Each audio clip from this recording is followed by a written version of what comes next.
Clare was one of the first people I met here in this building, because when Open Way started meeting here 7 years ago, Clare was one of the priests here, and so gave us such a warm welcome. We loved to play together. Often you have a much larger instrument, a harp, yes. But that was a little hard to, transport from Christ Church Cathedral, where you were right before now, which is where you work most of your hours, at the St. Brigid's congregation at Christ Church. And so I lost my train, but we were partnering here more when you were working here, and I just remember particularly there was a day where we were serving waffles. I think it was for Shrove Tuesday. We were making waffles for some people. Waffles on a stick. It was quite challenging, actually. Yes. And just the connection that we made that day, and then it's been so great to share music and to share just these kinds of things. Got to go to a drag communion that you helped plan just a few weeks ago as well, which was pretty cool. So just Clare is like a pretty important person moving and shaking in the queer Christian community in Vancouver, and it's been our dream to have them come and preach here for a while. So we're glad we got them to talk about something sexy, which is also really fun. And if you read Clare's bio, you'll also know that Clare's also involved with the Sufi community in Vancouver, and that's going to be part of what Clare speaks about today. So I'll let them do more introducing of that. But why don't we have Liam come up and read our Bible passage. There will be other sacred scriptures referenced, I think, today, other stories, but we'll hear a passage from Song of Songs, a spicy one, as I said to Liam in the email. Can everyone hear me with my mask on, or should I take it off? I think you're okay. Just keep the mic close. I have come to my garden, my sister, my bride. I have gathered my myrrh and my spices. I have eaten my honeycomb with my honey. I have drunk my wine and my milk. Eat, dear friends, drink and get drunk on love. I was sleeping, but my heart was awake. A sound, my love is knocking. Open for me, my sister, my dearest, my dove, my perfect one. My head is soaked with dew, my hair with the night mists. I have taken off my tunic. Why should I put it on again? I have bathed my feet. Why should I get them dirty? My love put his hand in through the latch hole, and my body ached for him. I rose, I went to open for my love, and my hands dripped myrrh, my fingers liquid myrrh, over the handles of the lock. The word of the Lord. Thanks be to God. Thanks, Liam. I love saying the word of the Lord to Song of Songs. It's wonderful. Now, Clare usually preaches for shorter times as an Anglican priest than we do here, so they've asked if they could sit, which I think is great. We'll just get you set up here. Do you want the wireless one? Do you want to hold it, or would you rather no, have I'll be using the harp, the lyre? Awesome if I could use the lyre. Okay, let's get you set up here. Thank you. Just adjust as needed. Does that work? Yeah. Okay, sure. I'm gonna just do that. So we get you. All right.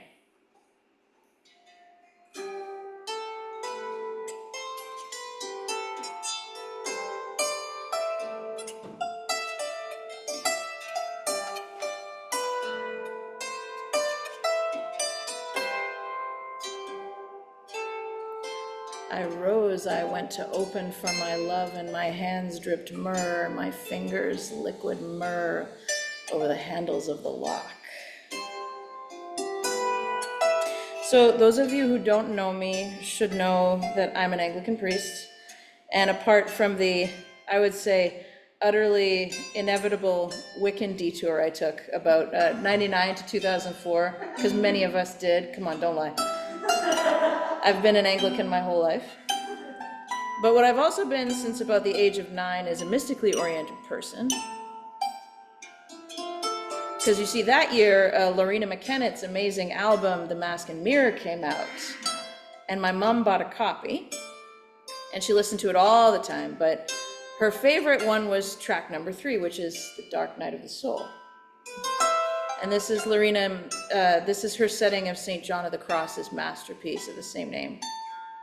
And to a 9-year-old, it just sounded like a ordinary kind of love song about sneaking out at night to meet your boyfriend by the city wall. And my mom would get like really into it.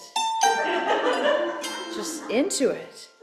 Upon a darkened night, the flame of love was burning in and by a lantern bright, I fled my house while all in quiet rest, shrouded by the night, and by the secret stair I quickly fled. The veil concealed my eyes, while all within lay quiet as the dead.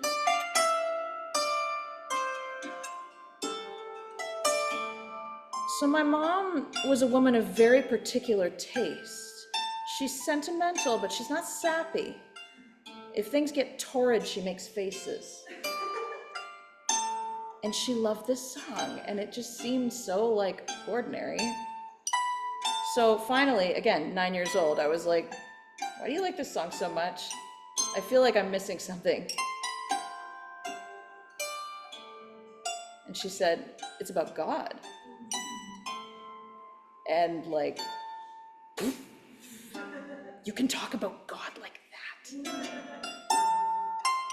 I rose, I went to open for my love, and my hands dripped myrrh, my fingers liquid myrrh over the handles of the lock.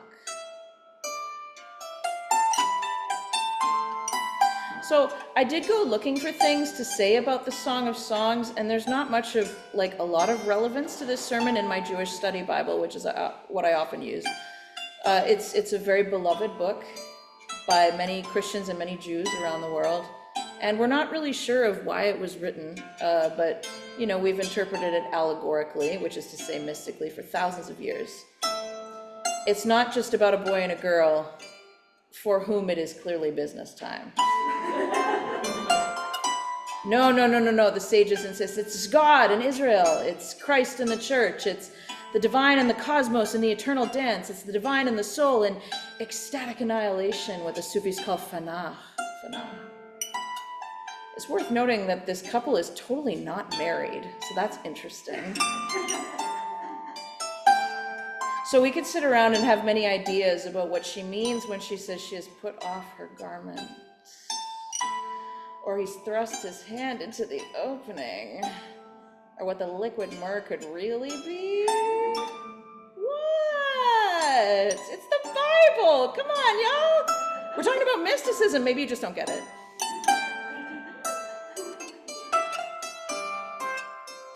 So fast forward past some prayerful experiences of deep intimacy with the divine, crash land in the pandemic. I'm watching the service from Christ Church Cathedral on YouTube on that very first Sunday in total lockdown, March 2020. The three people that are allowed to be present in person recite the Eucharistic prayer. The priest takes the bread.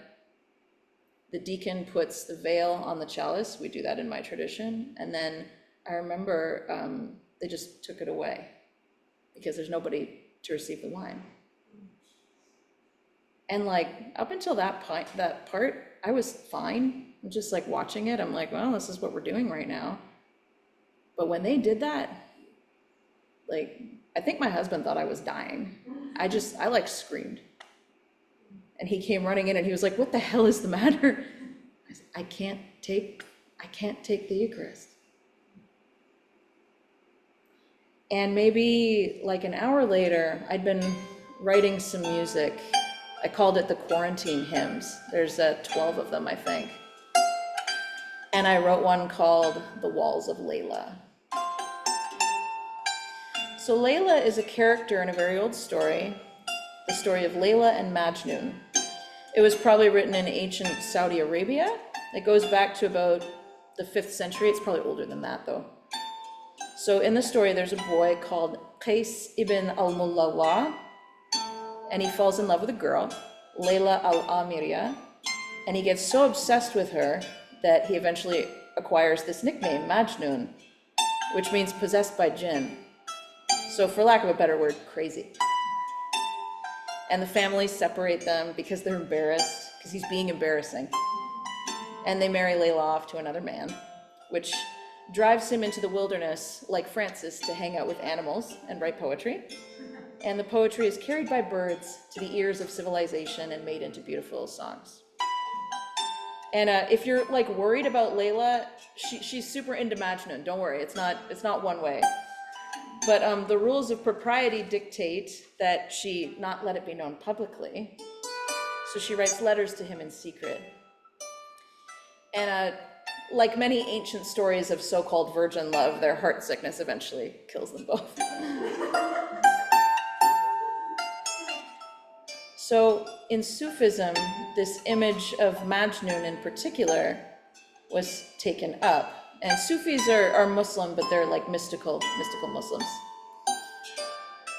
So he's very important in Sufism. He's seen as a cipher for the soul's mad longing for God, who is limited to secret communication, being hidden from our sight and touch until our lives end and we can finally be together. So Layla is God. Layla actually means night, which is also deeply spiritually interesting.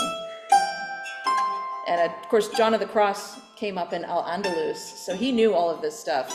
If you read his stuff and you know anything about Sufism, you're like, oh, yeah, he was cooking in the same broth. The Sufi poet Rumi writes, all I want is just a kiss from you. The beloved says, for that one kiss, I'll take your life from you.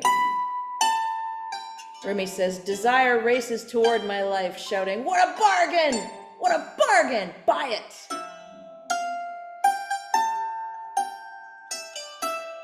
Something that traditional evangelicals get almost right, because I know everything apparently, is mystical love for Jesus. I think that is the shining crown of evangelicalism. But I think that they quickly realized that that level of mysticism is actually super dangerous to establishment religion, so they put in a bunch of shackles to the theology, not even in a fun way. This is not an adult love. I was gonna call it Jesus is my high school boyfriend, but actually it's more like middle school boyfriend. And actually, I think it's even more like Jesus is my middle school celebrity crush. Because you can and probably want to make out with your high school boyfriend or love, and your schoolyard loves can annoy and disappoint you. But in an evangelical praise song, Jesus never disappoints. He's not allowed to. He's not also not allowed to make you he's not going to have your hands dripping with myrrh. How about that?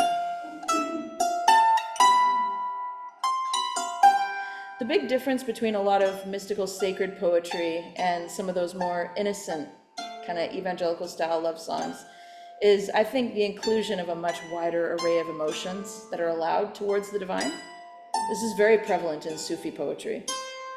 The scholar Amin Banani writes, Rumi is not afraid to speak of his lover's betrayal, and sometimes he locks the door and sends the beloved away.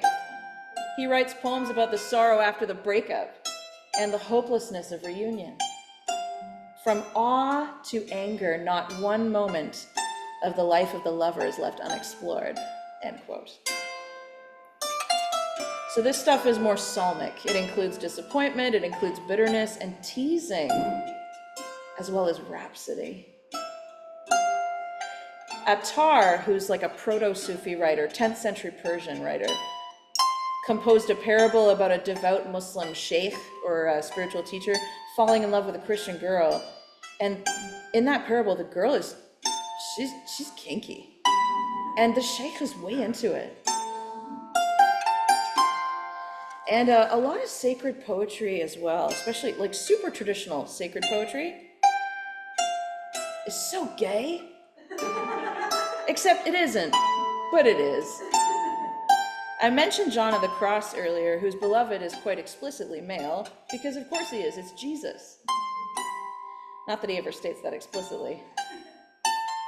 Some scholars try to argue that since the soul was classically gendered female, that totally makes it not gay.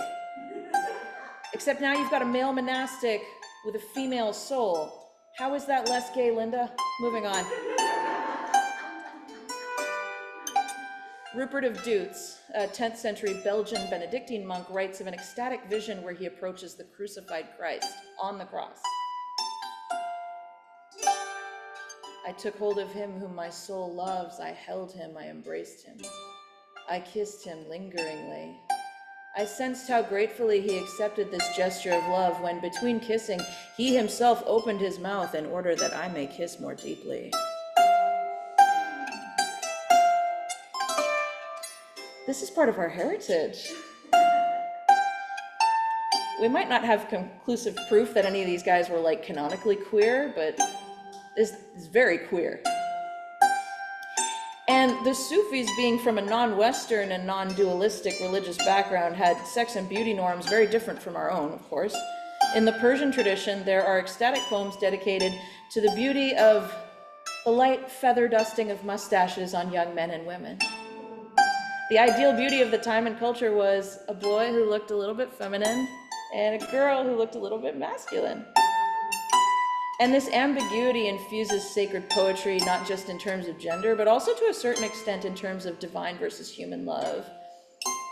So you don't necessarily see this in Christian poetry, but the Sufis, who are less influenced by body negative theology, which we're all about in the West, they'll use specific descriptors to talk about the beloved, like her curls. I'm trapped in her curls. That's really common, especially in Hafiz.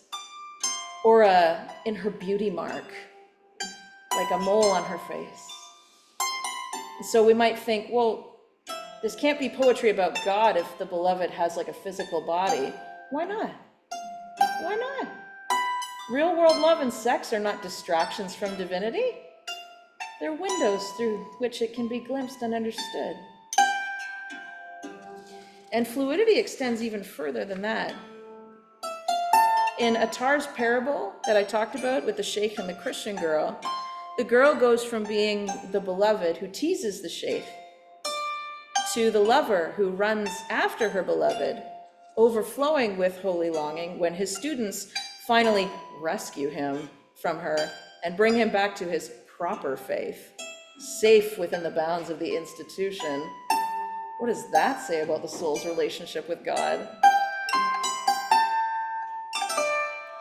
And you might be thinking, how come we never talk about this in church? Why don't we read more from the Song of Songs? Who the hell is Rupert of Dutes, and where can I get a copy of this gay-ass work? You can find it online. Well, mysticism is dangerous. Like kink. Like queerness, which is dangerous. Because yes, it can and should completely upend everything that holds people prisoner to the binary and to patriarchy. To the oppressor, queerness is very dangerous. To the institutional church, mysticism is dangerous. It questions the structure we put in place to imprison God.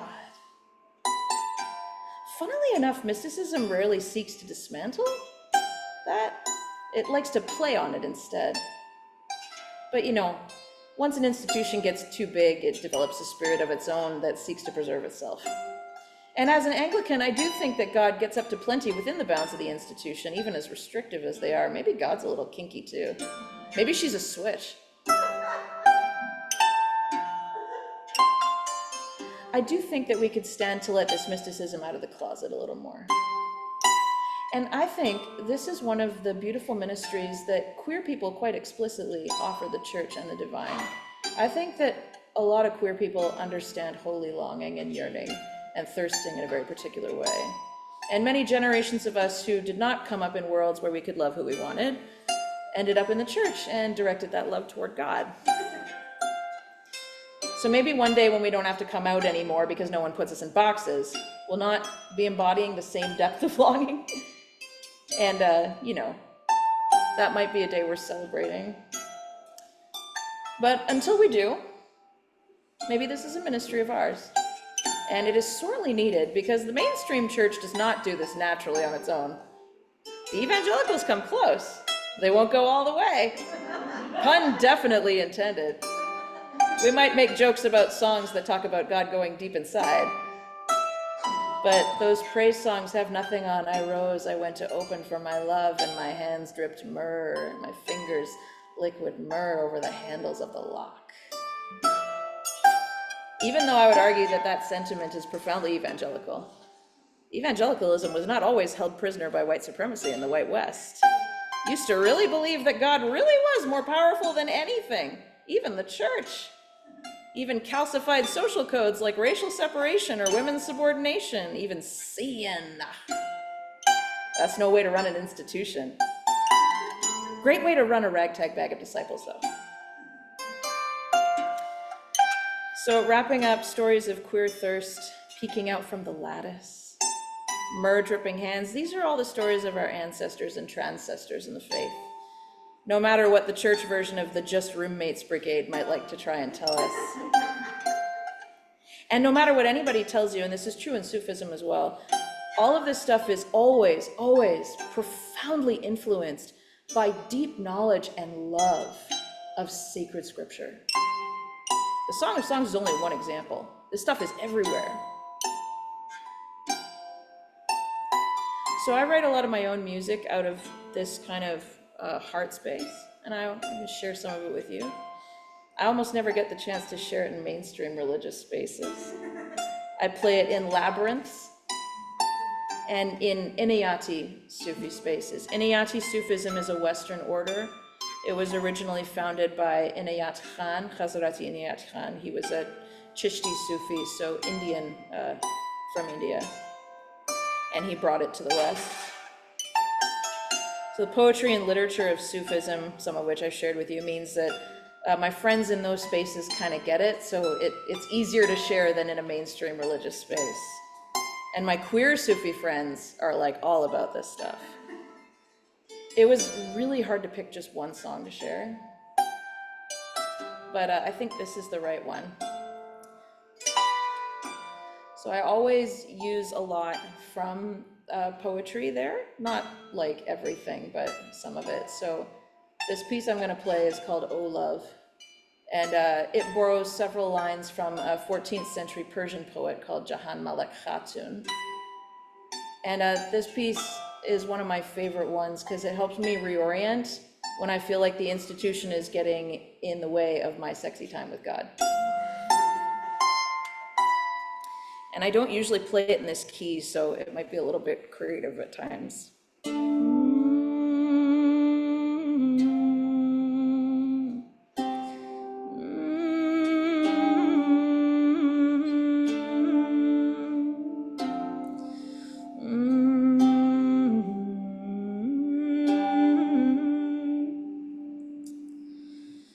I'm still drunk that you were here. Oh love, so pass that jug of wine, dear. I drink and fall down. I renounce my consecration. I welcome this degradation. You have the nerve to say I've had enough love. You think another flame would capture this moth. You have the gall to say I must away before the preacher comes. No love, no love, no love. Stumbling through this alley dark. Oh love, but I smell you on the walls. Your scent still lingers on. I renounce sanctification. I desire this degradation. You have the nerve to say I've had enough love.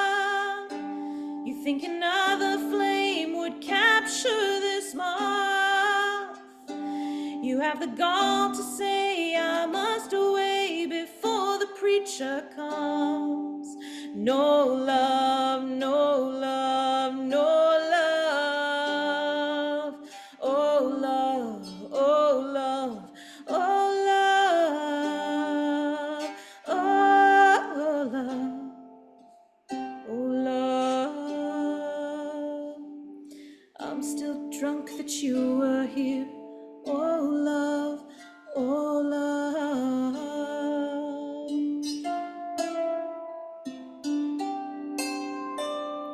You have the nerve to say I've had enough love. You think another flame would capture have the gall to say I must away before the soldiers come. No love, no love, no love. Oh, love, oh,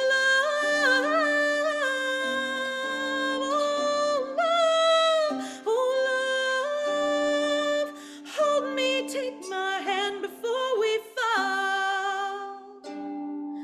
Throw away the key to the dawn.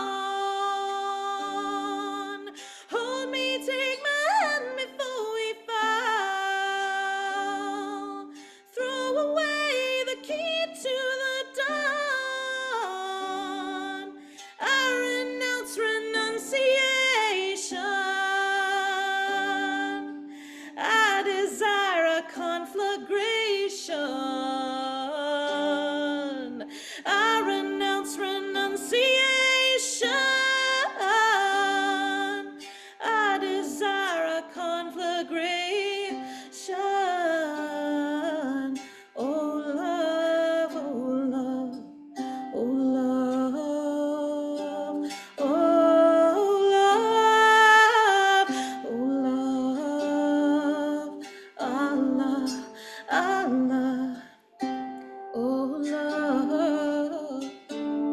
oh love, oh love.